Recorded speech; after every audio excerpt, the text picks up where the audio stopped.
예, 우리 한번 전도서 7장 교재는 지난주 거 보시면 될 것 같고요. 전도서 7장 20절 말씀. 전도서 7장 20절. 우린 지난 시간에 이어서 이제 죄의 사실을 부인한 이론들을 또 공부했고요. 그리고 이 죄의 문제 어떻게 표현하고 있는지 한번 살펴봤습니다. 우선 전도서 7장 20절 보시면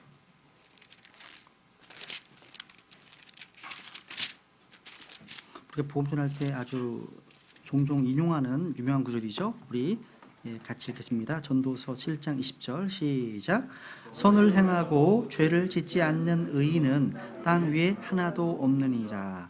선을 행하고 죄를 짓지 않는 의인은 땅 위에 하나도 없다. 솔로몬은 일찍이 주님 앞에서 기도하기를 열왕기상 8장에 보시면 죄를 짓지 않는 사람이 없사오니 이렇게 기도했습니다. 그죠? 그리고 이 말씀은 틀림없는 진리입니다. 사람은 누구든지 어머니의 태 속에서 불법 가운데서 형성되었고 죄 가운데 수태했습니다. 또 창세기 6장에 보시면 하나님께서는 사람의 마음속에서 생각하여 상상하는 모든 것이 악할 뿐임을 보신다고 말씀하십니다. 또 우리 육신 안에는 아무런 선한 것이 거하지 않는 사실을 성경은 증언하고 있죠. 성경 보시면 사람들이 거룩하신 하나님을 대면했을 때 어떤 반응을 이제 보여주고 있는데 거기 이제 그 지난주 교재 보면 10번 보시면 사람들의 고백이 있죠. 사람들이 거룩하신 삼위일체 하나님을 이제 대면했을 때 자기의 참된 상태를 보게 되는데 이제 고백한 내용이에요. 이제 두 개만 볼까요? 한번 창세기 32장 볼게요. 창세기 32장. 자신이 합당하지 못합니다.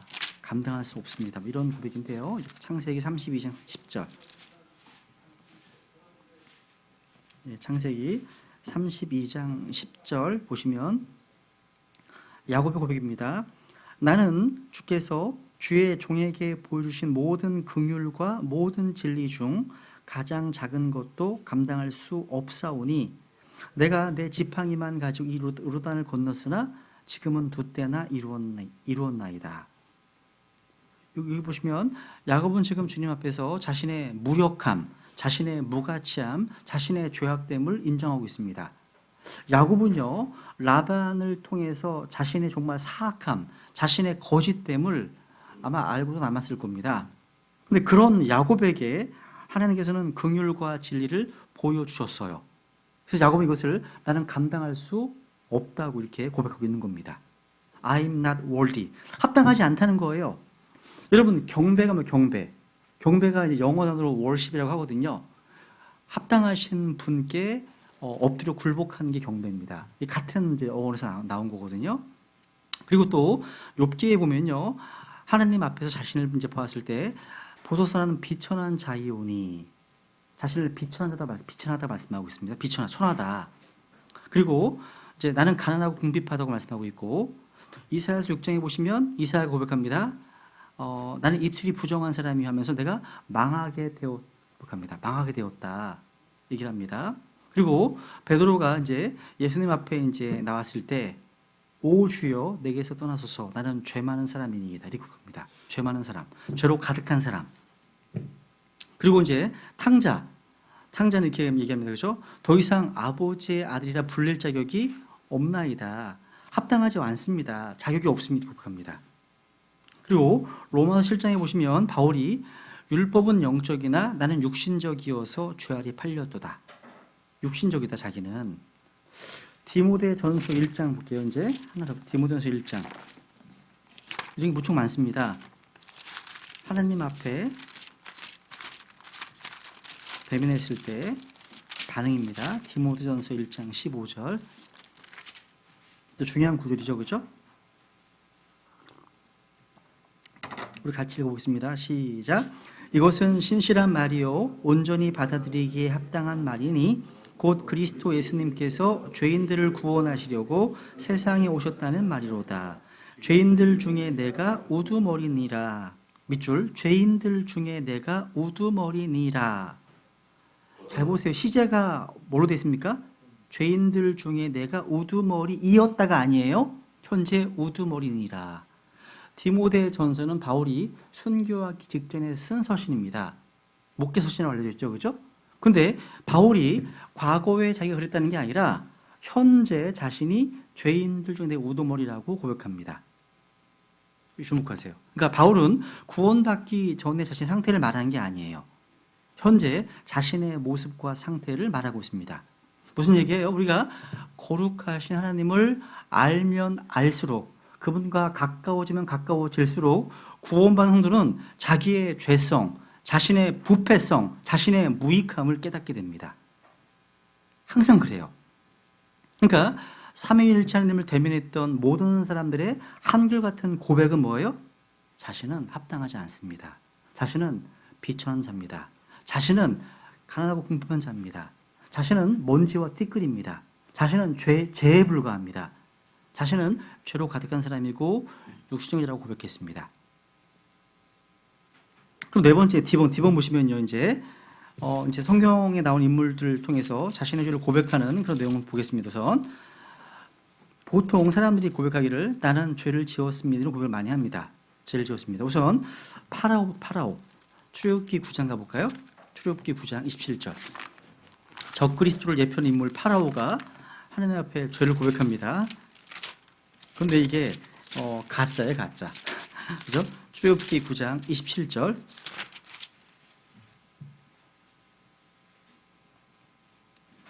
파라오가 사람을 보내어 모세와 아론을 불러 그들에게 이르되 이번에는 내가 죄를 지었노라. 주는 의로우시고 나와 내 백성은 사악하도다. 파라오 고백하죠. 내가 죄를 지었노라. 그리고 민수 22장 3-4절에 보시면 발람도 내가 죄를 지었다고 고백합니다. 발람도. 또 여호수아 7장에 보시면 아간도 내가 주 하나님께 죄를 지었다고 고백합니다. 사무엘하 12장에 보시면 다윗도 마찬가지예요. 다윗이 나단에게 이르되 내가 주께 죄를 지었다고 합니다. 시므이, 느헤미야, 욥, 미카, 유다 다 마찬가지예요. 유다 볼까 한번? 마태복음 27장. 예수님 팔았던 가룟 유다입니다. 마태복음 27장 4절.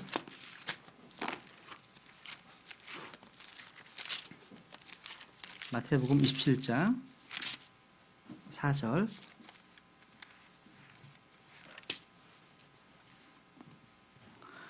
요다가 이제 자살하는데요. 여기 보시면 사절에 보시면 이르되 내가 무죄한 피를 배반하여 넘김으로 죄를 지었노라 하니 그들이 이르되 그것이 우리와 무슨 상관이 있느냐 내가 그것과 상관하라 하거늘. 지금 가룟 유다가 내가 죄를 지었다고 고백하고 있습니다. 이게 회개한 거예요? 이게요? 여러분, 성경적으로 진정한 회개가 뭐죠? 참된 회개는 내가 무엇한 것, 내가 행한 어떤 죄, 내가 행한 어떤 것에 대한 슬픔이 아닙니다. 참된 회개, 진정한 회개는요, 우리의 존재 자체에 대한 절망과 비애입니다. 내 존재 자체에 대한 부패성에 대한 인식, 절망하는 거예요. 그래서 고린도후서 7장에 보세요 한번. 이걸 구분하고 넘어가야 돼요. 중요하기 때문에. 고린도후서 7장 10절. 여러분 회개에 대해 정확히 이해해야 됩니다. 고린도후서 7장 10절.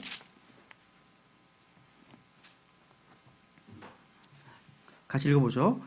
고린도후서 7장 10절 시작. 하나님의 뜻대로 하는 근심은 회개를 이루어 다시 돌이킬 수 없는 구원에 이르게 하거니와 세상의 근심은 사망을 이루노니라. 여기 보시면 하나님의 뜻대로 하는 근심은 회개를 이룹니다. 그죠? 돌이킬 수 없는 구원에 이르게 합니다. 그런데 세상의 근심은 사망을 이룬다 말씀하고 있죠. 이게 무슨 얘기예요? 하나님의 뜻대로 하는 슬픔, 근심은 세상의 슬픔이나 근심과 완전히 다릅니다. 하나님 뜻대로 하는 근심은 하나님 앞에서 자신의 모습을 보고 자신의 어떠함, 이걸 영어로 what we are입니다. what we are. 그러니까 우리의 현재 자신의 어떠함에 대해서 슬퍼하는 것이 바로 진짜 회개예요. 세상의 근심, 세상의 슬픔은 뭐예요? 자신이 한 행위에 대해서, 그러니까 what we have done입니다. 우리가 행한 어떤 행위에 대해서 후회하고 슬퍼하는 겁니다. 앞에서 봤죠? 아브라함은 자신에 대해서 창세기 이제 18장에 보시면 저는 티끌과 재에 불과한 자입니다. 고백합니다. 모세는 출애굽 6장에 보시면 저는 입술이 할례받지 못한 자요 하나님께 적합하지 않은 자입니다. 이렇게 말합니다. 이사야는 하나님의 영광을 본 후에 입술이 부정한 자고 망한 자입니다. 이렇게 고백합니다.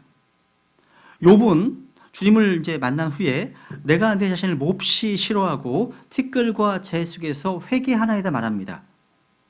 베드로도 마찬가지예요. 우리 주님을 만난 후에 오 주여 내게서 떠나소서 나는 죄 많은 사람이니이다. 이렇게 고백합니다.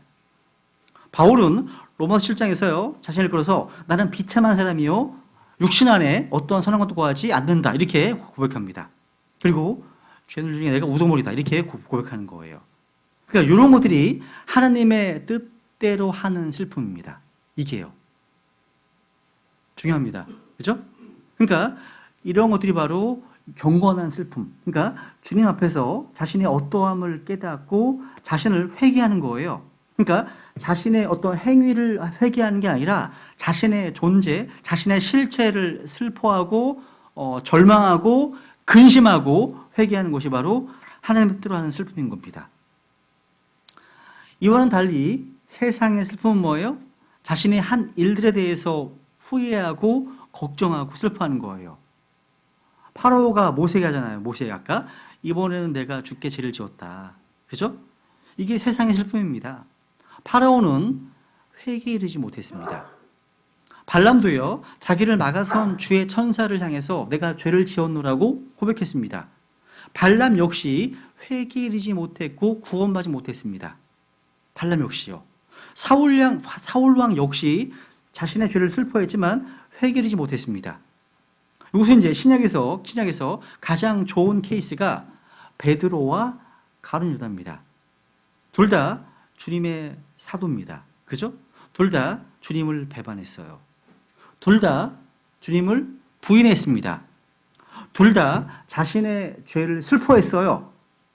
베드로는 자신의 죄를 슬퍼했을 뿐만 아니라 주님을 배반한 자기 자신을 슬퍼하고 회개에 이르렀습니다.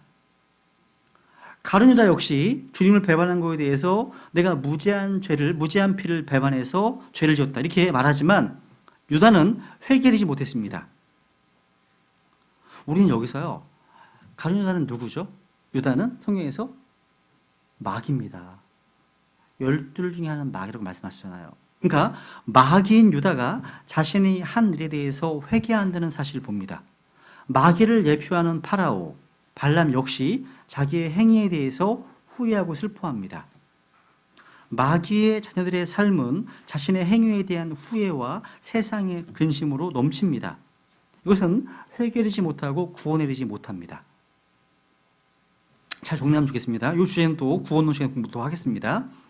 요한일서. 이제 구원받은 크리스찬들조차도 고백하는 게 있죠. 그죠? 요한일서 1장.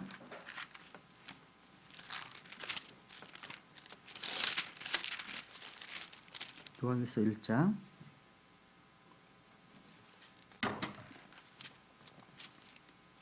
그러니까 우리가요, 복음 전하실 때 단순히 거짓말 한 번도 안 해봤어? 뭐 이렇게 막 얘기할 때가 있잖아요, 그죠? 그러면서 이제 자신의 죄악됨을 깨닫게 하기 위해서. 근데 이건 굉장히 피상적인 거예요. 조금 더 깊이 들어가야 돼요. 그러니까 이 사람 자체의 존재 자체가 죄악되거나 부패하거나 이걸 깨닫게 하는 게 포커스가 돼야 됩니다. 그냥 겉으로는 몇 가지가 아니라, 그죠? 여기 요한일서 1장에 보시면 8절.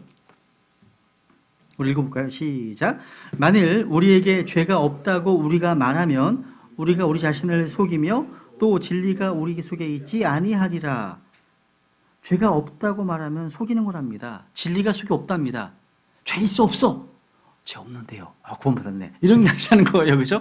얘기하잖아요. 죄가 없다고 말하면 진리가 속에 없다.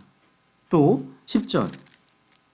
만일 우리가 죄를 짓지 아니하였다고 말하면 우리가 그분을 거짓말하는 분으로 만들며 또한 그분의 말씀이 우리 속에 있지 아니하리라. 실제로요, 어떤 분들은 구원을 받으면 우리 속에 죄가 완전히 뿌리 뽑혀지는 줄로 생각하는 경향이 있습니다. 어떤 분은 그래요. 그러니까 하나님께서 우리 속에 있는 죄를 다 죽여버리셨다고 생각하는 분들도 있습니다. 근데 잘못된 거죠. 여러분, 죄 자체로부터 구원받는 것은 주님 재림하셔서 우리의 몸이 영광스럽게 새로운 몸을 입을 때까지는 불가능합니다. 그죠? 영화라고 하죠. 우리 몸 안에 피가 있는 것처럼 우리 육신 속에는 죄가 있어요. 동의하시죠? 그죠? 구원받은 후에도 우리 마음속에 여전히 미움과 시기와 다툼과 어떤 근심과 정욕과 분냄과 쓴뿌리, 음욕과 악한 생각 등등 이로 말할 수 없는 많은 일들이 활동하고 있습니다. 그래서 기회만 되면 언제든지 우리 입을 통해서, 우리의 눈빛을 통해서, 우리의 행동을 통해서 드러납니다. 드러나요. 그러니까 육신은 여전히 육신일 뿐입니다.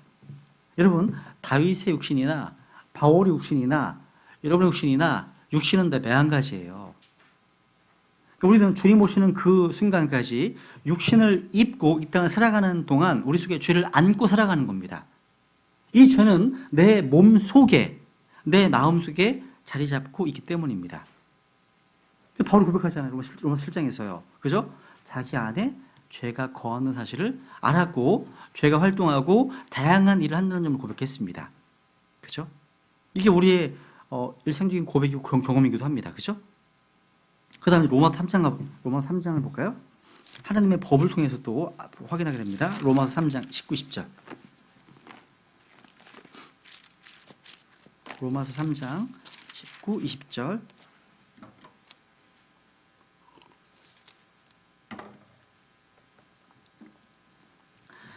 이제 우리가 알거니와 율법이 어떤 것들을 말하든지 그것은 율법 아래 있는 자들에게 말하나니 이것은 모든 입을 막아 온 세상이 하나님 앞에서 유죄가 되게 하려 함이니라.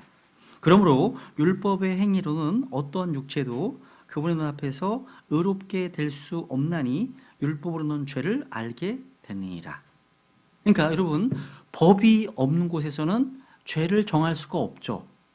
하나님은 율법을 통해서 모든 사람을 유죄가 되게 하십니다.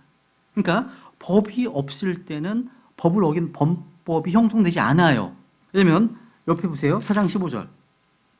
4장 15절. 그러니까 어린아이들은요. 왜 죽으면 천국 간다고 할까요? 이 아이들은 율법에 대한 인식이 없거든요. 법이 없어요. 그죠? 보세요. 15절 보시면 이는 율법의 진노를 이루기 때문이니 그 다음 율법이 없는 곳에는 범법도 없느니라. 죄를 알게 하게 해주신 율법이 없다. 범법도 없는 거죠. 그죠? 여러분, 우리나라에는 간통죄를 지은 사람이 없습니다. 없어요. 왠지 아세요? 그렇습니다. 간통죄가 위헌으로 판결났기 때문에 간통과 관련된 법이 없기 때문입니다. 없는 거죠, 그죠? 법이 없는데. 여러분, 중동의 이제 무슬림, 이슬람 국가에 가보시면 거기는 일부 다처제가 죄가 아닙니다. 중혼이 가능합니다. 그러니까 세상의 법은 이렇습니다. 그러니까 뭔가 이것이 합법이냐 아니면 범법이냐, 유죄냐 무죄냐 이런 기준이요. 그 시대에 따라서 또 환경에 따라서 달라집니다. 그런데 하나님의 법은 변하지 않습니다. 바뀌지 않습니다. 그러니까 떨어지지 않습니다. 세월이 아무리 변한다 하더라도 하나님의 법은 확고부동합니다. 주님께서는 이 율법을 주심으로 인해서 온 세상이 하나님 앞에서 유죄가 되었습니다. 그러니까 율법을 기준으로 판단한다면 의인은 단 한 명도 없기 때문입니다. 그러니까 하나님의 기준, 거룩한 율법이 주어진 순간 모든 사람은 하나님 앞에서 유죄가 되는 거죠. 그래서 죄 사면이 필요하고 긍휼과 은혜가 필요한 거예요. 그래서 거기 이제 세 번째 보시면 이 죄의 사실은 보편적이다. 그래서 모든 세대들의 모든 사람은 죄인들이다. 맞죠? 그죠? 모든 세대의 모든 사람 다 죄인들이다. 창세기만 볼까요? 창세기 6장 볼게요. 창세기 6장. 창세기 6장.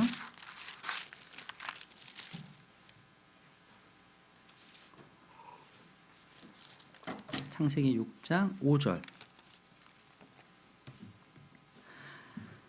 하나님께서 사람의 사악함이 땅에서 크고 또 그의 마음에서 생각하여 상상하는 모든 것이 항상 악할 뿐임을 보시고, 그죠? 항상 악할 보신다. 12절 보시면 하나님께서 땅을 보시니 보라 그것이 부패하였더라. 이는 땅 위에서 모든 육체가 자기 길을 부패시켰기 때문이라. 여기 8장 21절 8장 21절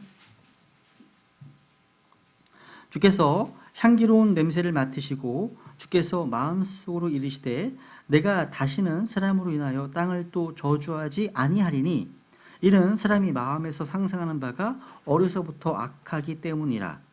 내가 다시는 전에 행한 것 같이 모든 생물을 또 치지 아니하리니. 지금 말씀 보시니까 사람의 마음에 생각하여 상상하는 모든 것이 항상 악하다는 이 말씀은 진리의 말씀입니다. 진리의 말씀이에요. 생각이 악해요. 생각이 악합니다. 양심이 또 악하고 더럽습니다. 양심도 악합니다. 그리고 심지어 상상이 악하고 더럽습니다. 상상이요. 그러니까 우리 주님께서 하신 말씀 그대로입니다. 그러니까 우리 속에서 나오는 모든 것들이 다 악합니다. 악합니다. 악한 생각, 살인, 간음, 음행, 도둑질, 거짓 증언, 신성 모독 등. 그러니까 인간의 본성은 악하고 마음은 더럽고 부패합니다. 사람은 누구나 죄인으로 태어나서 죄 가운데 살다 죽습니다. 그죠? 이 본성은요, 사람이 바꿀 수가 없어요. 그죠? 이건 너무나 부정적인 이야기지만 아무도 부정할 수 없습니다. 감출 수 없다는 거죠. 그런 말 하잖아요. 어릴 때는 다 누구나 뭐 선하다, 뭐 백지다, 뭐 순백이다 이건 참말이에요, 거짓말이에요? 거짓말이에요. 거짓말입니다. 어릴 때부터 사람은 악합니다. 이건 어떤 철학자나 심리학자의 교대가 아닙니다. 창조주 하나님의 판단이에요. 판단입니다. 예레미야 17장 9절에 보시면 마음은 모든 것보다 거짓되고 극도로 사악하니 누가 그것을 알 수 있으리요? 라고 말씀하십니다. 여러분, 성경 어디를 펴보아도요, 사람의 선함이나 의로움이나 거룩함을 증언하는 곳은 한 군데도 없어요. 없습니다. 인간은 생각하는 것, 인간의 눈, 인간의 입, 인간의 혀, 인간의 마음, 생각, 귀, 손, 발, 길 다 찾아보세요. 전부 문제가 있습니다. 병들어 있어요. 성경 그걸 증언하고 있다는 거죠. 그러니까 인간은 태어나면서부터 뭔가 잘못되어 있다는 거죠. 이것은 그 어떤 것으로도 고칠 수 없습니다. 예수님을 믿음으로 다시 태어나는 길밖에 없어요. 그래서 너희가 반드시 다시 태어난다 말씀하시는 겁니다. 여기에는요, 예외가 없어요. 예외가 없습니다. 그래서 이사야서 64장 6절에 보시면 우리는 다 부정한 물건 같다 말씀하십니다. 이건 또 아무런 나이 제한도 없어요. 그죠? 다 동일합니다. 심지어 아이들이요, 그녀의 태 속에서 함께 싸움으로 이렇게 얘기합니다. 어머니 싸운다고 성경이 말씀하고 있다는 거죠. 그죠? 그럼 10편 51편 이제 오늘 프린트 보세요. 10편 51편 1절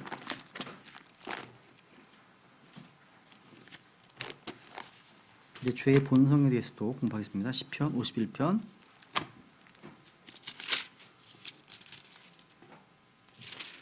여기 이제 죄와 관련된 세 가지 단어들이 이제 반복되어 나오는데요. 한번 보세요. 여기 보시면 10편 51편 1절 오 하나님이여 주의 인자하심에 따라 내게 긍휼을 베푸시며 주의 친절한 긍휼의 풍성함에 따라 내 범법들을 지워주소서.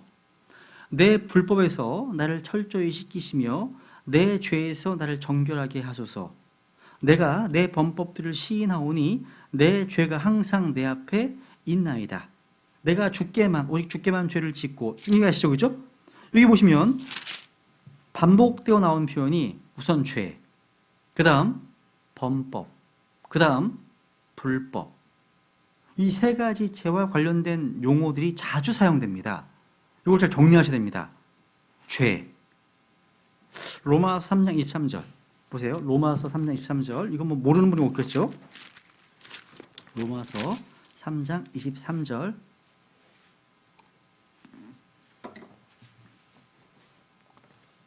모든 사람이 죄를 지어 하나님의 영광에 이르지 못하더니, 모든 사람이 죄를 지어서 하나님의 영광에 이르지 못한다. come short of입니다. 짧습니다. 그러니까 죄라는 단어는요, 보통 표적을 빗나가다, 어떤 도덕의 기준으로부터 이탈하다는 뜻입니다. 여러분, 사사기 볼게요. 확인해 볼게요. 사사기 20장 보세요. 사사기 20장. 사사기 20장 16절에 보시면 이 죄라는 단어가 원래 사격의 어떤 정확성과 연관된 용어라는 사실을 알 수 있습니다. 한번 사사기 20장 16절. 사사기 20장 16절.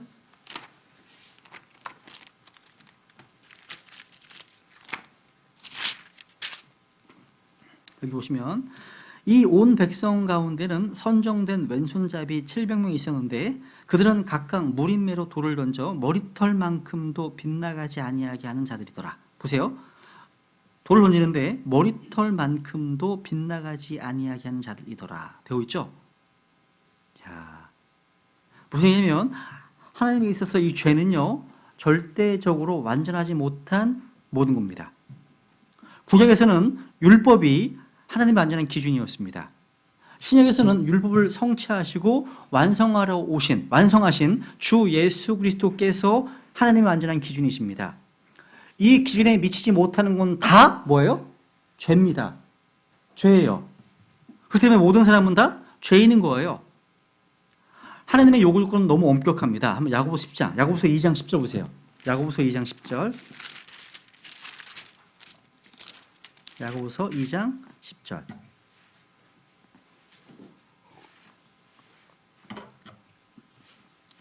누구든지 온 율법을 지키다가 한 조목이라도 어기면 모든 것에서 유죄가 된다. 그러니까 죄를 하나만 지어도 뭐가 되는 거예요? 죄인이 됩니다. 아주 착한 삶을 살아온 사람이라도요, 하나님의 거룩한 요구 조건들에 비춰보면 너무나 부족할 뿐이죠. 그죠? 이 죄는요, 하나님의 거룩하신 성품과 관련된 단어입니다. 그러니까 완전함에 미치지 못하는 모든 것이 죄입니다. 그래서 성경에 보면 이제 죄가 무엇인지 여러 군데 말씀하고 있는데 정리해 보겠습니다. 우선 요한일서 5장 17절 가보세요. 요한일서 5장 17절. 죄가 무엇이냐? 성경에 명시된 구절이 나오죠. 요한일서 5장 17절. 여기 보시면 모든 불의가 죄로 돼 사망에 이르지 아니하는 죄가 있느니라. 모든 불의가 죄다. 그러니까 불의, 옳지 않은 거예요. 옳지 않은 것. 그러니까 옳으면 그걸 행하시라는 겁니다. 옳지 않으면 죄이기 때문에 하지 말라는 겁니다. 하나님은 의의 하나님이십니다. 하나님은 의의 왕이시잖아요. 또 우리 주 예수께서는 바로 하나님의 의이십니다. 의.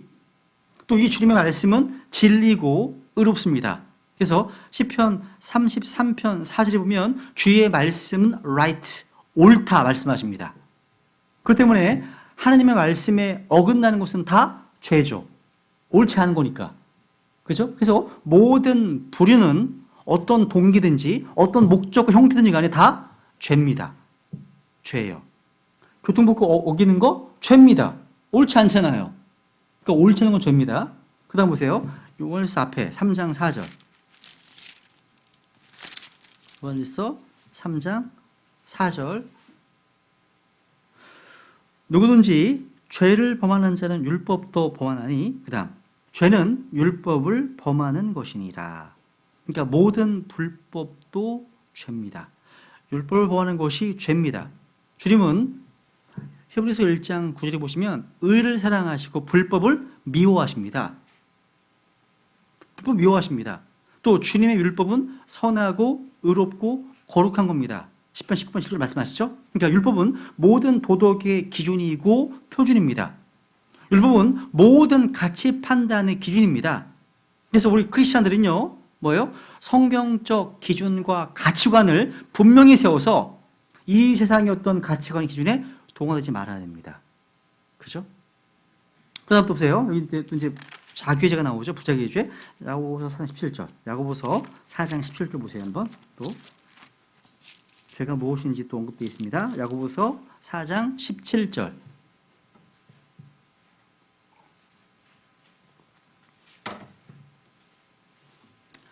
그러므로 선을 행할 줄 알고도 행하지 아니하는 자에게는 곧 그에게는 그것이 죄가 되느니라. 그러니까 선을 행할 줄 알면서도 행하지 않는 자, 죄입니다. 여러분, 나 알지 못했어요. 이런 무죄가 아니죠. 마찬가지입니다. 알면서 행하지 않는 것도 무죄가 아닙니다. 무죄가 아니에요. 그러니까 선을 행할 줄 알고도 행하지 않는 것, 명백히 죄입니다. 그래서 갈라디아서 6장 17에 보면요. 보죠. 6장 10절. 우선 앞에 히브리서 13장 16절부터 볼까요? 13장 16절. 히브리서 13장 16절. 히브리서 13장 16절. 오직 선을 행하는 것과 나누어 주는 것을 잊지 말라. 하나님께서는 이 같은 희생을 매우 기뻐하시니라. 선을 행하는 것, 나누는 것 잊지 말라 말씀하십니다. 매우 기뻐하신답니다. 갈라디아서 6장 10절. 갈라디아서 6장 10절. 그러므로 우리는 기회 있는 대로 모든 사람에게 선을 행하되 특히 믿음의 집안에 속한 자들에게 할지니라. 그러니까 선을 행한다는 것은요, 나눔과 희생을 필요로 합니다. 우리가요, 성경 신자로서 성경을 많이 안다는 것, 이것은요, 좋은 것이기도 하지만 그만큼 책임감이 늘어나는 겁니다. 2015년, 16년, 17년 세계 기독교 박해 국가 순위가 이제 새로 나왔잖아요. 그죠? 근데 1위는 안 바뀝니다. 항상. 부동의 북한입니다. 북한, 뭐 소말리아, 뭐 이라크, 시리아, 아프가니스탄, 뭐 수단, 이란, 파키스탄, 뭐 에리트레아, 나이지리아 등등. 여러분, 오늘날에도요, 수많은 크리스천들이 구금되고 체포되고 살해 위협 가운데 살아가고 있습니다. 오늘날도요, 2018 오늘날도 12초에 한 명씩 살해되고 있습니다. 통계가 나와 있어요. 오늘날도요. 우리는 이들을 위해서 기도해야 됩니다. 몸된 교회의 지체로서 그것을 기억해야 됩니다. 우리도 몸이 있잖아요. 기억해야 됩니다. 대부분 이슬람권, 또 공산권, 또 로마 캐톨릭의 지배를 받는 나라에서 박해가 있어요. 이런 나라에서. 그러니까 이들이 하는 것은요, 여러분, 북한, 이슬람, 이런 나라에서 크리스천들이 아는 게요, 우리처럼 많이 하는 게 아니에요. 이분들은요, 예수 그리스도 그분만이 구원의 유일한 길이다. 이거 한 가지 압니다. 이거 한 가지 알아요. 그거 하나 곱씹으면서 평생 그렇게 살고 있는 겁니다. 이들은요, 신학 안에서 우리가 조직신학이나 교리에 대해서 그렇게 많이 알지 못합니다. 몰라요, 잘. 그래도 하느님 앞에 서는 그날, 우리 성경 신자들과 비교했을 때 어떤 평가를 받을까요? 어떤 평가를요? 여러분, 우리가 많이 안다는 것은 그만큼 책임이 큰 겁니다. 모르면 그만큼 적게 맞습니다. 적게 맞아요. 그래서 여러분, 이 죄가요, 두 가지예요.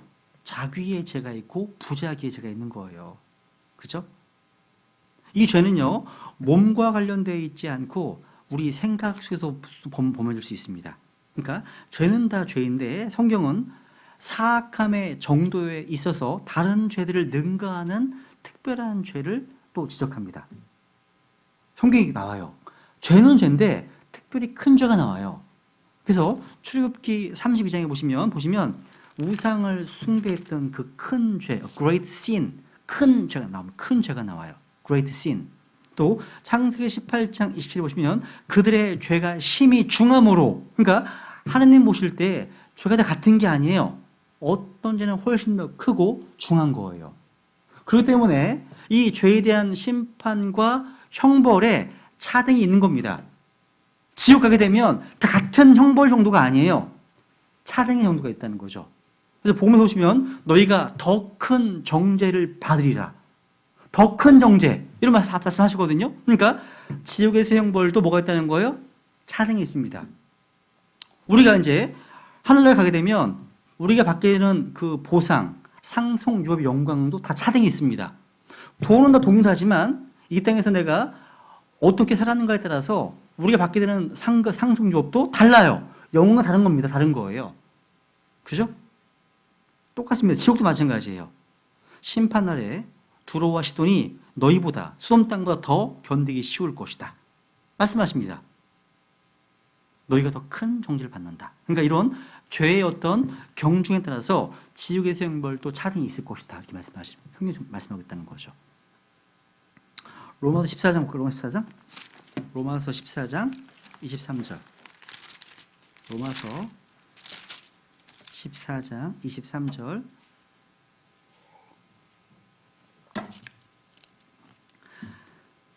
의심하고 먹는 자는 정죄를 받나니 이는 그가 믿음을 따라 먹지 아니하기 때문이라.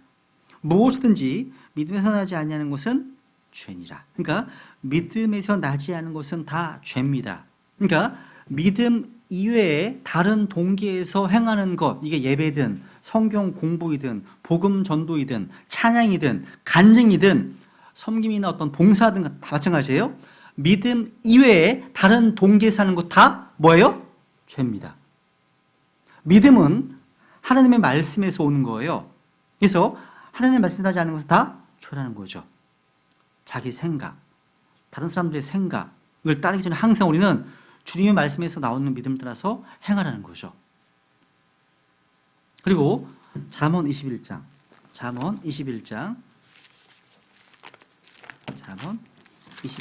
4절.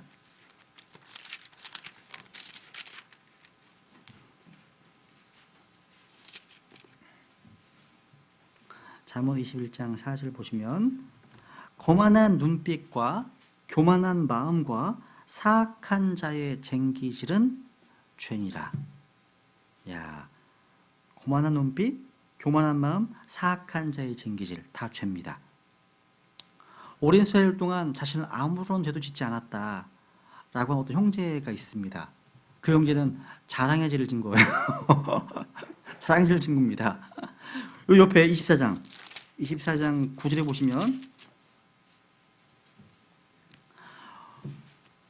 어리석은 생각은 죄요 비웃는 자는 사람들에게 가증한 자니라. 어리석은 생각은 뭐라고요? 죄입니다. 죄. 그러니까 겉으로만 드러나는 기준이 죄가 아니에요. 그죠? 이 말씀의 기준으로 생각해야 한다는 거죠. 형제를 미워하는 자는 뭐 하는 자라고요? 살인자입니다. 살인자. 그러면 여러분 이 죄가 어떻게 활동할까요? 이 죄가요. 히브리서 3장 보세요. 3장. 히브리서 3장 13절. 히브리서 3장 13절을 보시면 이 죄가요. 속임수를 씁니다. 3장 13절 보면 오직 오늘이라 불리는 때에 서로 날마다 권면하여 너희 중에 아무도 죄의 속임수를 통해 강팍하게 되지 아니하도록 하라. 여기 죄의 속임수 밑줄. 죄의 속임수. 죄는 속임수를 씁니다. 우리가 죄의 속임수에서 강팍해지지 않으려면 날마다 하나님 말씀으로 권면하고 교제해야 됩니다. 여러분, 마귀는 너무 간교해요. 마귀는요, 우리가 뭔가 죄를 지을 때 이 죄의 싹시나 그 죄의 쓰라린 열매나 우리 삶에 가져들 어떤 그런 저주스러운 결과에 대해서는 언급하지 않습니다. 가정 파탄, 재정 파탄 얘기 안 해요. 죄는 그 순간의 쾌락에만 집중하게 만들어요. 마귀는 그 즐거움만. 죄의 싹, 죄의 열매, 제 쓰라린 결과 여기에는 집중하지 않게 합니다. 그런데 여러분, 죄는 보기에 즐겁고 사람을 지르길 만큼 탐스럽게 보입니다. 마귀는 오래전 이브에게 했던 것처럼 오늘날 우리에게도 죄가 좋은 것처럼 보이게 만들어요. 그런데 죄의 결과는 정말 쓰라립니다. 여러분, 우리가 죄를 짓잖아요. 용서 받잖아요. 근데 죄의 결과는 여러분이 지어야 됩니다. 책임져야 돼요. 그러니까 하나님 죄를 용서해 주시지만 그 죄로 인해 발생한 열매, 쓰라린 결과는 우리가 이 땅에서 받게 되는 겁니다. 꼭 기억하십시오. 죄가 작은 문제가 아니에요. 여러분, 죄가요, 성경은요, 아이, 다 우리 믿음이 약해서, 육신이 약해서 죄를 지을 수밖에 없지. 자꾸 얘기하잖아요? 성경은 가서 다시는 죄를 짓지 말라. 요한복음 5장, 요한 8장, 가 다시는 죄를 짓지 말라. 말씀하시거든요? 이런 것들은 다 무시하는 경우가 많아요. 또, 죄를 짓지 않으려고 하는 결단, 의지, 노력, 이런 것들은 잘 안 보여요. 죄와 싸우는 것, 죄를 대항하는 것, 이런 것보다도, 어쩔 수 없어서, 환경에 의해서, 이런 얘기를 많이 한다는 거죠. 아닙니다. 하나님 우리 사랑하십니다. 이 죄의 쓰라린 결과를 경험하지 않기 원하시는 거예요. 그래서 죄와 싸우기를 원하신다는 거죠. 그죠? 그래서 히브리서 12장 보세요. 12장. 죄는 좋아 보이지만 죄는 우리를 쉽게 얽어매요. 히브리서 12장 1절.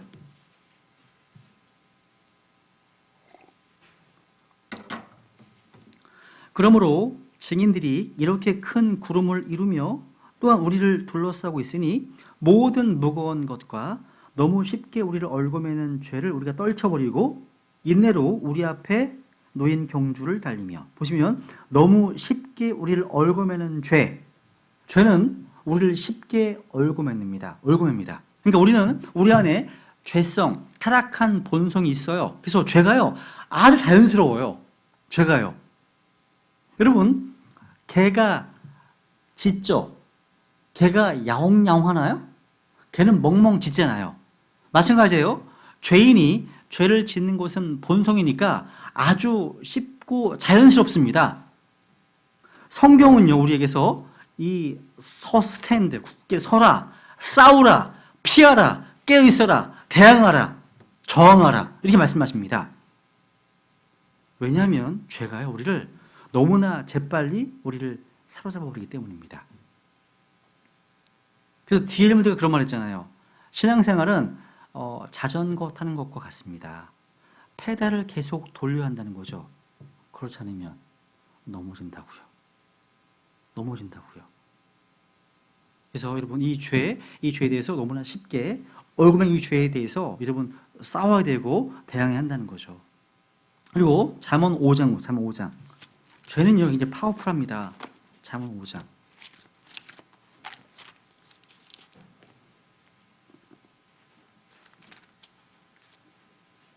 잠언 5장 22절 보시면 사악한 자는 스스로 자기 불법들에 걸리며 자기 죄들의 줄에 매이리니, 자기 불법들에 걸리고 자기 죄들의 줄에 매인다. 자, 요즘 대한항공 오너가 아주 지금 난리 나고 있죠, 그죠? 지금 그 죄가 막 폭로가 되니까 막 이 불법의 줄에 걸리는 거예요, 다 지금. 그죠? 자기 죄들의 줄에 매인다고 되어 있습니다. 죄는 우리를 속박합니다. 죄는 권능이 있어요. 우리를 얽어맵니다. 우리가요, 어떤 죄에 굴복하잖아요? 그러면 그 죄는 그 사람의 삶을 통제합니다. 통제해버려요.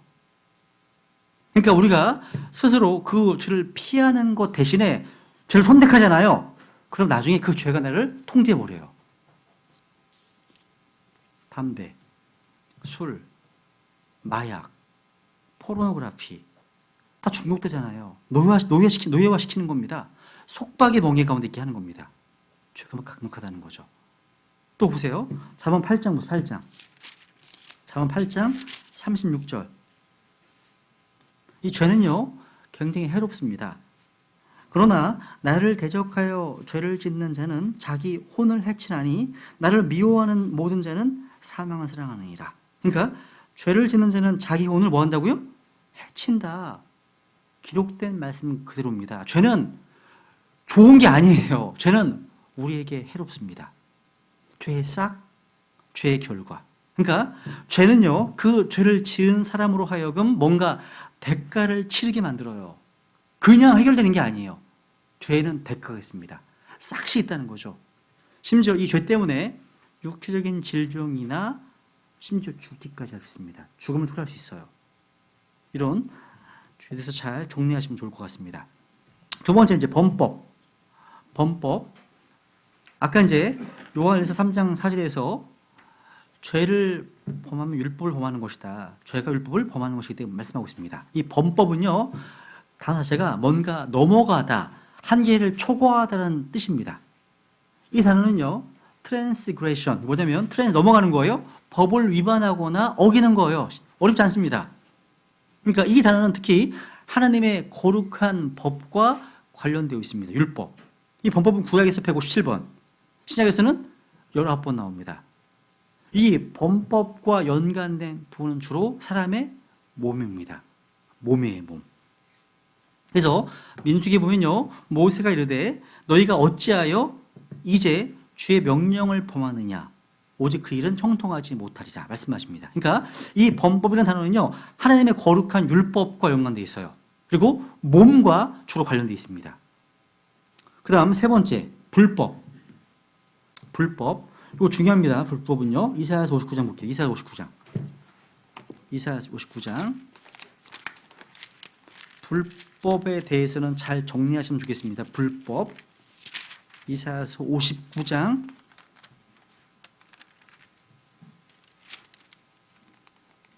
2절부터. 우선 이 불법을 정의하기 위해서 한번 좀 읽어봐야 됩니다. 2절부터 한번 읽어볼게요. 8절까지 읽어볼게요. 시작. 오직 너희 불법들이 너희와 너희 하나님 사이를 갈라놓았고 너희 죄가 너희에게 숨겼으므로 그분께서 듣지 아니하시리라. 이는 너희 손이 피로 너희 손가락이 불법으로 더러워졌기 때문이며 너희 입술이 거짓을 말하고 너희 혀가 사악한 것을 말하였기 때문이니라.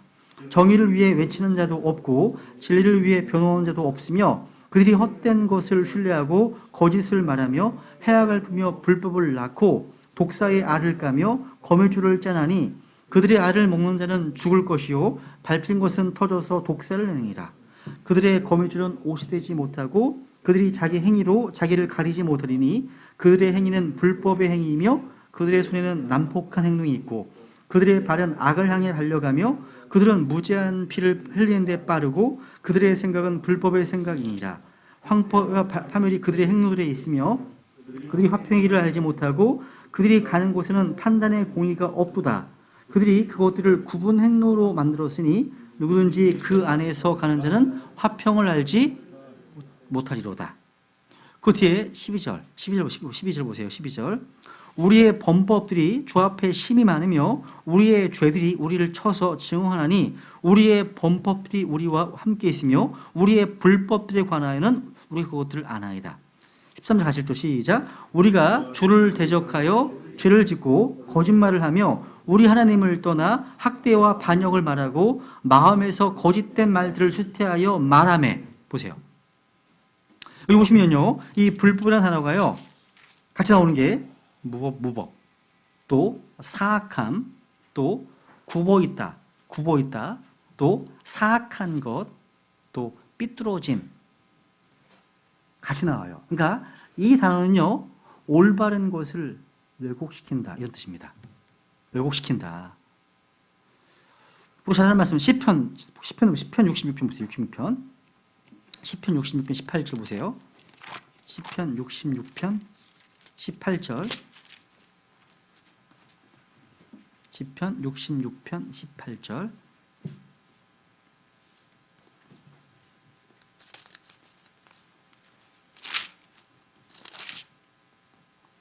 내가 마음속으로 불법에 관심을 두면 주께서 내 말을 듣지 아니하시리라. 마음속으로 밑줄, 불법에 관심을 두면, 마음속으로. 이 단어가요, 뭐 찾지 않은 말씀으로 각자 찾아보세요. 한번 찾아보면 좋겠지만 이 단어가요, 성경 보시면요, 죄와 범법이 주로 눈에 보이는 위반을 다루고 있다면 이 불법은요, 주로 눈에 보이지 않는 것을 말합니다. 특히 attitude, 그러니까 태도의 어떤 태도, 눈에 보이지 않습니다. 이것은요, 뭔가 규정하기가, 정하기가 어려워요. 율법에 의해서 뭔가 치리하기가 어렵습니다. 여러분, 레위기 보면요, 혹시 기억나세요? 범법 헌물은 있는데 불법 헌물을 들어보셨어요? 없어요. 이거 없습니다. 없습니다. 그러니까 한번 이사야서 57장, 중요하기 때문에 찾습니다. 이사야 57장 17절. 우리는 다 뭐 죄, 불법, 뭐 범법, 뭐 불의, 뭐 이런 단어를 비슷하게 보겠지만 아닙니다. 달라요. 이사야서 57장 17절을 보시면요, 이사야서 57장 17절. 그의 탐욕의 불법으로 인해 내가 노하여 그를 쳤으며, 여기 탐욕의 불법 말씀하고 있죠? 그죠? 그리고 시편 32편 5절에 보면요. 보세요. 시편 30편 5절을 보시면 거기에 죄의 불법을 기록합니다. 죄의 불법. 탐욕의 불법, 죄의 불법. 근데 무슨 얘기냐면 이것은요. 특별한 죄와 관련된 어떤 태도를 말하고 있는 겁니다. 시편 64편 보세요. 시편 64편 8절. 시편 64편 6절. 시편 64편 6절. 시편 64편 6절.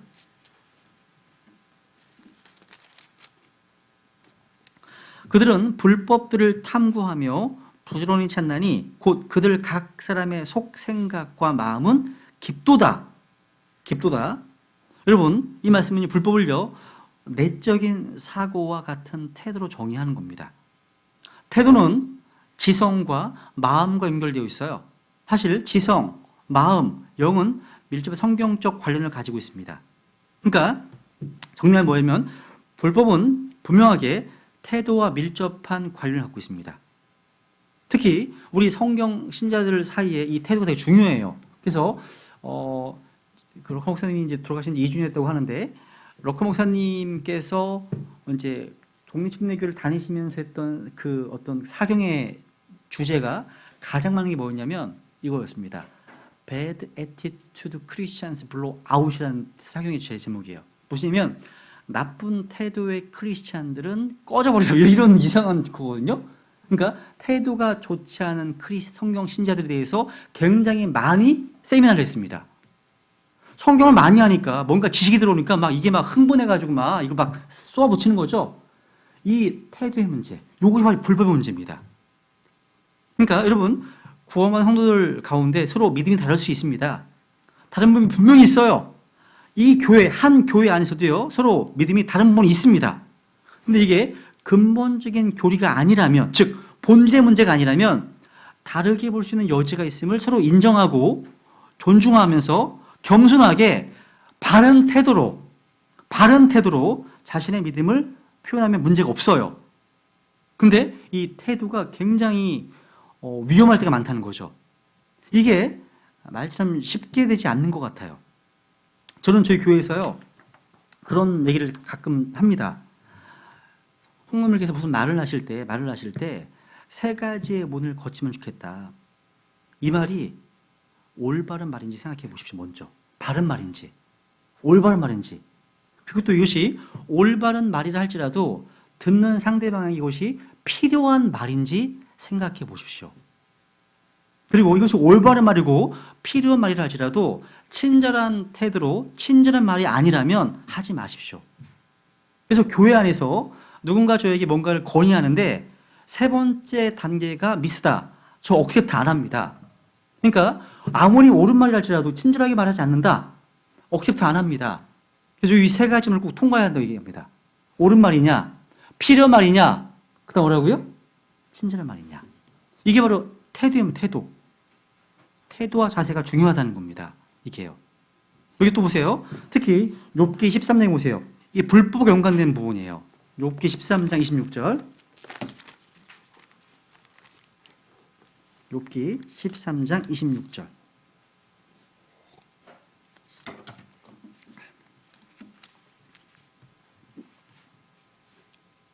주께서 나를 대적하는 괴로운 일들을 기록하시고 또 나로 하여금 내 젊을 때의 불법들을 소유하게 하시나이다. 밑줄. 내 젊을 때의 불법이라는 표현 보세요. 성경은 아이의 죄들과 범죄들이 주요한 초점이 아니에요. 그 뒤에 있는 태도가 중요함을 먼저 말씀하고 있습니다. 불법. 대부분의 부모님들은요, 자기의 권위에 아이의 몸이 순종하기만 하면 이 불법, 이 태도의 부분을 그렇게 크게 체크하지 않고 넘어갑니다. 그게 아니라는 거예요. 성경은 정반대로 접근하는 것이 성경적입니다. 만약 우리가 그 불법의 문제, 태도의 문제를 체크한다면 그 죄와 범법들이 크게 감소할 겁니다. 느헤미야 9장 보세요. 느헤미야 9장 29절. 느헤미야 9장 29절. 이게 굉장히 중요합니다. 이 불법에 대한 문제는요. 느헤미야 9장 29절 보시면 그들을 다시 주의 율법으로 데려오려고 그들에게 증언하셨으나 그들이 교만히 행하여 사람이 행하면 그 가운데 살게 될 주의 명령에 귀를 기울이지 아니하고 주의 판단의 법도를 범하여 죄를 짓고 어깨를 뒤로 빼며 목을 굳게 하고 들으려 하지 아니하였나이다. 이런 태도의 범죄 불법 때문에 망한 거예요.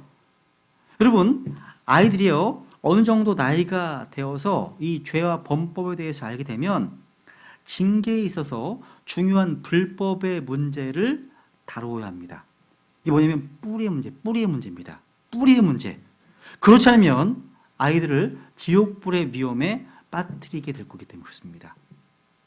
제가 아이를 키울 때 이 불법에 많이 포커스를 뒀어요. 그래서 지금도 좀 미안한 마음이 있지만 아이들한테 태도의 문제를 잡기 위해서 좀 그 회초리를 되게 많이 댔습니다. 이 뿌리 문제를 건드리기 위해서.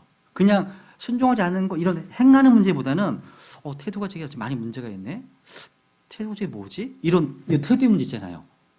요거를 바로 잡으면 죄와 범법 문제는 많이 줄어듭니다. 근데 우리는 그냥 죄 범법 문제만 터치하고 그 태도를 안 다뤄. 그럼 이게 좀 문제가 더 있다는 겁니다. 그래서 잠언에 보면 많이 말씀하시잖아요. 잠언에 보면 바로 잡는 것을 아예 금하지 말라고요. 그죠? 또 그를 회초리를 때려서 그의 영혼을 지옥에서 건지라고 말씀하십니다. 그래서 아이의 영을 깨뜨려야 한다는 거예요. 왜냐하면 영이 불법과 또 대응하고 이 불법은 마음과 또 대응하기 때문입니다. 성경은 우리 구원받을 때 마찬가지입니다. 성경은 마음으로 믿어 이에 이른다 말씀하십니다. 그래서 여러분 참된 징계 뭐냐면 아이가 부모의 말을 존경하고 순종하지 않으면 그 결과를 두려워해야 됩니다. 그런 태도, 자세, 마인드. 이렇게 내 위에는 권위의 말을 존경하고 두려워하는 것은 가장 높은 권위신 주님께서 나중에 그 아이의 인생에 역사할 수 있는 확실한 기초를 세우는 겁니다. 그게요. 그래서 이사서 66장 볼까요? 이사서 66장 2절. 이사서 66장 2절.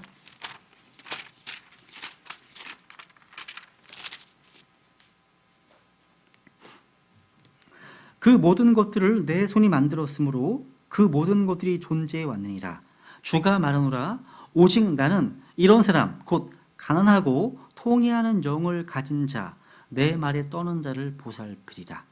내 말에 떠는 자를 보살피겠다 말씀하십니다. 그 때문에 잠언 22장이나 13장 보시면 징계는 건전하게 집행되어야 됩니다. 그 영을 깨뜨리고 마음의 태도를 변화시키기 위해서 필요하다면 이 말씀을 믿고 징계해야 한다는 거죠. 그죠? 다만 징계할 때 자기 감정이 들어가면 안 되겠죠. 그죠? 하나님의 말씀에 따라서 징계를 실행해야 한다는 거. 네 번째, 이제 죄를 가리키는 다른 성경 용어들이 많아요. 이건 이제 손글을 다 썼진 않고요.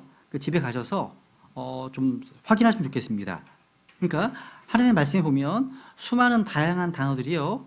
죄의 어떤 범위와 강도를 전달해 줍니다. 죄의 한번 볼까요? 한번 디모데전서 1장 볼게요. 한번. 저와 연관되어 쓰이는 거 볼게요. 디모데전서 1장 9절.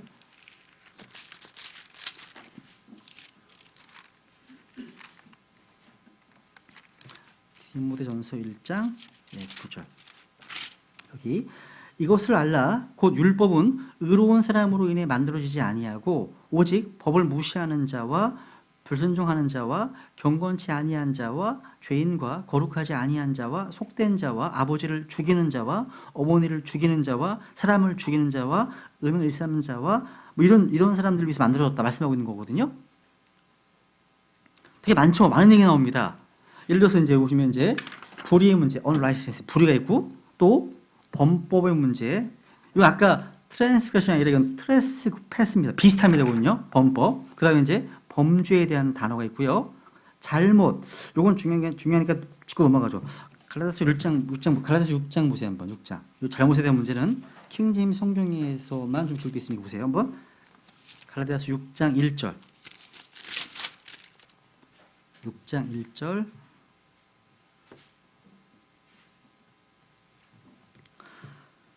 형제들아, 만일 어떤 사람이 잘못에 빠지거든, 잘못, 밑줄치 잘못. 킹제임스 성경에서만 잘못이 되어 있습니다. 다른 성경들은 다 죄들에 빠지면 죄라고 되어 있어요. 다른 겁니다. 잘못에 빠지거든 영적인 너희는 온유의 영으로 그러한 죄를 회복시키고 내 자신을 살펴보아 너도 시험에 들지 않게 하라. 말씀하고 있습니다. 하나 더 볼게요. 야고보서 5장 16절. 야고보서 5장 16절. 여기도 마찬가지예요. 여기도 킹제임스 성경에서는 죄, 아주 잘못들, 다른 성경들에서는 죄로 되어 있습니다. 야고보서 5장 16절. 너희 잘못들을 서로 고백하고 너희가 병고침을 받도록 서로를 위해 기도하라. 의로운 자의 효력이 있고 뜨거운 기도는 많은 유익이 있느니라. 여기 그러니까 이게 뭐냐면 로마 캐톨릭의 고해성사 교리를 주장하기 위해서 이 잘못을 죄라고 번역한 겁니다. 그죠? 여러분, 잘못은요, 폴트 잘못은 죄로 불릴 수 있는 명백한 범죄가 아니에요. 잘못은요, 기본적인 캐릭터, 기본적인 성품을 다루는 기본적인 문제입니다. 그러니까 뭐냐면, 잘못은 뭐냐면, 행위로 범한 죄라든가, 악한 행위 같은 것을 의미하는 게 아니라, 구원받고 그리스도인이 되고 나서도 그 이전부터 우리 내면에 잠재해 있는 일종의 성질, 기질, 성벽 같은 겁니다. 그러니까 죄를 범할 소지가 다분 있는 어떤 내면적 결함을 말하는 겁니다. 이게 폴트입니다. 잘못이에요. 죄가 아니에요. 그러니까 어떤 상황과 사람에 대한 반응을 얘기합니다. 이 잘못은요, 그리스도인의 어떤 개별적인 어떤 행동이나 어떤 특정한 죄를 구성하는 요소는 아니지만 역시 잘못입니다. 옳지 않은 거예요. 그죠? 이것을 죄로 만들어 버리니까 고해성사교리를 지금 정당화시킬 거죠. 로마 카톨릭에서는요. 아닙니다. 너희 잘못을 고백하라 말씀하신 겁니다. 잘 정리해 주겠습니다. 잘못에 대한 것도. 그 다음에 이제 사악함, 또 불경건. 로마서 1장 18절에 보면요. 항상 순서가 불경건 다음에 뭐냐면 불의가 나와요. 이 불경건은 뭐냐면 ungodliness, 그러니까 하나님답지 못한 거예요. 무슨 얘기냐면 하나님과 나와의 관계가 잘못되시면 불경건과 그다음 뭐가 나온다고요? 불의가 나오는 거예요. 그러니까 하나님 관계가 틀어져 있으면 다른 사람들 관계도 문제가 생기는 겁니다. 그렇습니다. 그다음에 반역, 또 불법, 또 배신, 빚, 불순종, 불신, 다 이게 다 죄를 가리키는 성경적 용어들이에요. 이건 뭐 어려운 게 아니니까 좀 찾아보시면 될 것 같고, 결론입니다. 저는 이렇습니다. 저는 하나님께 복종하지 않는 겁니다. 하나님께 반역하는 겁니다. 하나님을 대적하는 겁니다. 그리고 우리가 하고 싶은 대로 살기를 고집하는 겁니다. 그죠? 죄는 또 우리의 삶 속에서 하나님의 통치를 거부하는 겁니다. 죄는 또 하나님께 잘못하는 겁니다. 죄는 하나님께 주시는 권세를 남용하는 것, 악용하는 겁니다. 죄는 본질적으로 하나님을 떠나는 겁니다. 죄는 하나님 같지 않은 게 죄예요. 죄는 가장 본질이 뭐냐면 이기적입니다. 이기적이에요. 하나님보다 자아를 더 선호합니다. 하나님 위에 자아를 높인다는 거죠. 그러니까 한마디로 죄는 뭐냐? 죄는 자신을 드러내고자 하는 모든 것이 죄입니다. 죄예요. 하나님을 드러내지 않고 다른 누군가를 드러내지 않고 자신을 드러내고 싶어하는 모든 것이 다 죄예요. 성경에서 셀프, 자기라는 말이 들어간 모든 것이 다 죄에 속합니다. 자기 영광, 자기 자랑, 자기 중심, 자기를 높이는 것, 자기 만족, 자기의 유익을 구하는 것, 자기를 사랑하는 것 등 다 이 셀프란 말은 다 복합으로 나오는 모든 것 다 죄라고 보면 됩니다.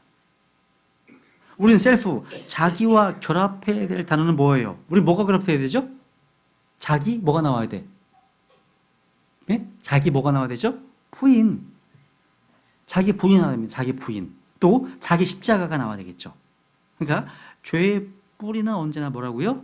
자아입니다. 자아. 죄의 열매는 다 자아를 높이고 자아를 드러내고 자기를 인정받으려고 하는 어떤 다양한 일들이 다 죄입니다. 죄. 핵심은 뭐라는 거예요? 핵심은 자기, 자아라는 겁니다. 그래서 내가 아니라 그리스도께서 사는 것이 영적인 삶이고 이 죄를 이기는 삶이라는 거죠. 그죠? 그러면 이제 우리 한번 그다음 죄 시간 좀 있으니까요. 죄의 결과까지 좀 가보죠. 죄의 결과. 우리 이 죄가요. 언제 어떻게 우주에 들어왔는지 성경에서 알게 됩니다. 우리는 인간이 타락하기 앞서 먼저 루시퍼에게 먼저 불법이 발견되었음을 확인할 수 있습니다. 그죠? 그리고 창세기 6장에 보시면 하나님의 아들들, 하늘의 군대들도 죄를 지었음을 보게 됩니다. 루시퍼의 타락. 우선 베드로서 2장 가볼게요. 베드로서 2장. 루시퍼의 타락에 대해서는 제가 특별히 연구 안 하고 넘어갈게요. 우선 베드로서 2장 4절. 루시퍼의 타락 이후에 영적 존재들이 또 타락했습니다. 범죄했습니다. 베드로 후서 2장 4절. 하나님께서 죄를 지은 천사들을 아끼지 아니하사 지옥에 던지시고 어둠의 사슬에 넘겨주어 심판 때까지 예비해 두셨으며, 여기 보시면 죄를 지은 천사들이 나오죠. 이들이 누구냐면 창세기 6장에서 타락한 하나님의 아들들입니다. 타락한 천사들이죠. 유다서 6절을 유다서 한번 6절. 유다서 6절.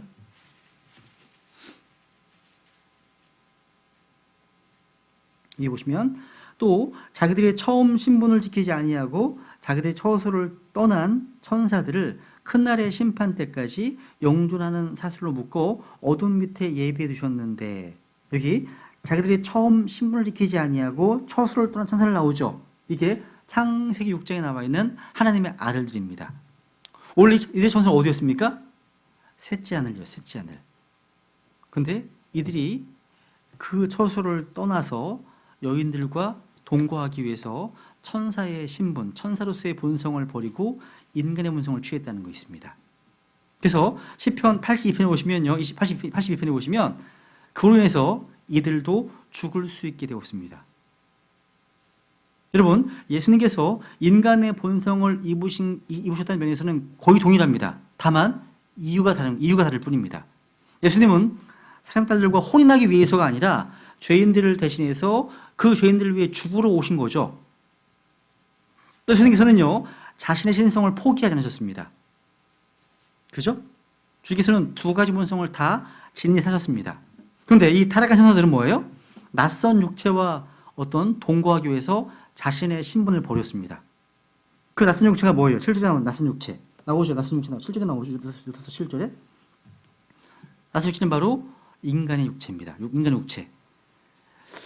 근데 인간 육체뿐만이 아니라 동물의 육체도 포함됩니다. 왜냐하면 노아 홍수 때 사람들만 멸하신 게 아니라 모든 동물들도 멸하셨거든요. 그러니까 이들이요, 동물들과도 뭔가 수간 있었다는 거예요. 그러니까 레위기에 보시면 수간과 연관된 동물들은 다 사형에 처하도록 말씀하셨잖아요. 그러니까 유다서에 나와 있는 천사들은 우리 크리스찬들이 주님과 함께 심판하게 될 것임을 성경은 말씀하고 있습니다. 이들 우리가 심판할 거예요. 그러면 계시록 12장에 보시면 장차 이 마귀의 천사들 또한 타락하게 됩니다. 이들이 또 조만간 추순하게 될 겁니다. 성경에 예언되어 있잖아요. 이게 다른 영적들이 타락하게 된 내용이고요. 그 다음 이 하늘에서의 죄의 결과는 뭐냐면 오늘날 높은 곳에 사악함이 있습니다. 그래서 보이지 않는 영적 세계 영역에 사탄과 그의 군대가 상당한 지배력을 행사하고 있습니다. 이 내용은 제가 나중에 천세론 할 때 말씀드릴게요. 그 내용은. 그래서 이 지상의 죄의 결과가 뭐예요? 결과가 땅이 저주받았습니다. 그리고 동물의 왕국에서도 이 죄 때문에 약육, 강식, 적자, 생존 이런 동물도 저주받았습니다. 다 모든 피조물들이 이 죄의 무게 아래 신음하고 있습니다. 고통 중에 해산하고 있다는 거죠. 그죠? 그래서 이 죄 때문에 인간의 수명에 영향을 미쳤고, 그죠? 원래 인간이 900세 이상 살았잖아요. 그죠? 죄가 들어온 이후에 점점 수명에 영향을 끼쳤죠. 지금은 70, 80년. 그리고 이 죄가 인간의 어떤 하나님에 대한 지식에 영향을 주었습니다. 그래서 로마서 1장에 보시면 한번 볼게요. 로마서 1장 볼까요? 로마서 1장. 로마서 1장 보시면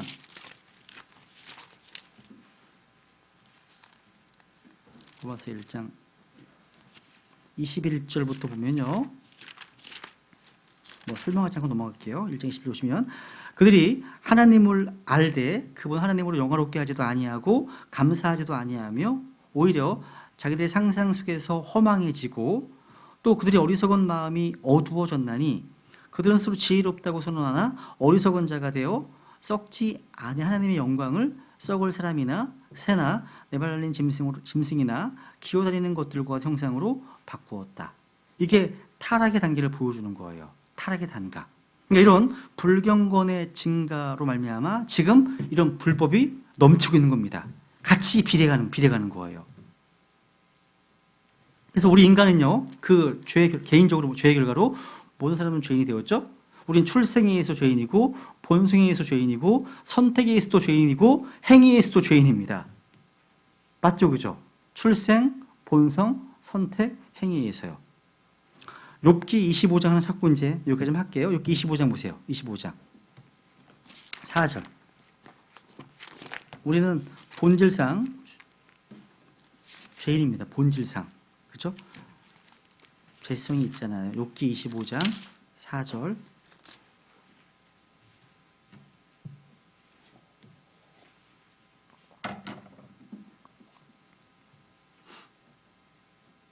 여기 오면 그러니 사람이 어찌 하나님과 견주 의롭다 할 수 있겠느냐, 또는 여자에게서 태어난 자가 어찌 깨끗할 수 있겠느냐. 6절 하물며 벌레인 사람이야 어떠하겠느냐, 벌레인 사람의 아들이야 어떠하겠느냐 아니라.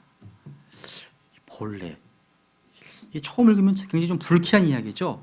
근데 하나님 앞에서 표현했다면 할 말이 없습니다. 그죠?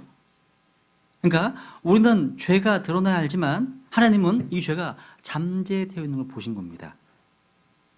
우리의 마음과 생각 속에 평생 지을 죄가 가득하기 때문에 그런 겁니다. 마치 대지 여물통처럼. 그죠? 야, 휘저으면 다 나오잖아요. 뼈다귀 다 나오잖아요. 우리도 휘저으면 다 나옵니다. 없으면 휘저도 안 나올 텐데 휘저으니까 있으면 나오는 겁니다. 나오는 거예요. 그러니까 자극을 주면 죄를 짓는 거라는 거죠.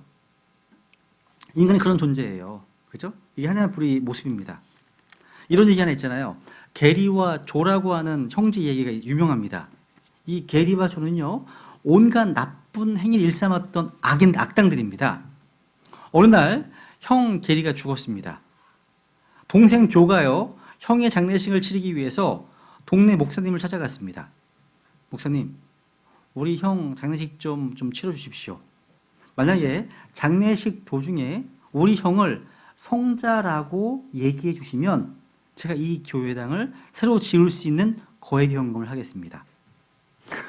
목사님이 좋다고 약속해 주셨습니다. 동성이 다 났어요. 그 나쁜 놈을 어떻게 성자라고 그러냐. 결국은 장례식 날이 왔습니다. 목사님께 이렇게 말씀하셨습니다. 죽은 게리는 친구를 배반하고 자기 부인조차도 속이는 사악한 사람이었습니다. 동생 조가 앉아있다가 얼굴이 울그락불그락 막 그렇게 되었습니다. 그러나 동생 조에 비하면 그는 성자입니다. 그러니까 게리나 조나 그놈이 그놈이라는 뜻입니다. 이게 하나님 보시기에 인간이 그렇다는 거죠. 그죠? 예, 교재가 없으니까 오늘 여기까지 하겠습니다. 그러면 다음 주에 죄의 결과에 대해서 좀 하고서 또 구원으로 넘어가겠습니다. 알겠습니다.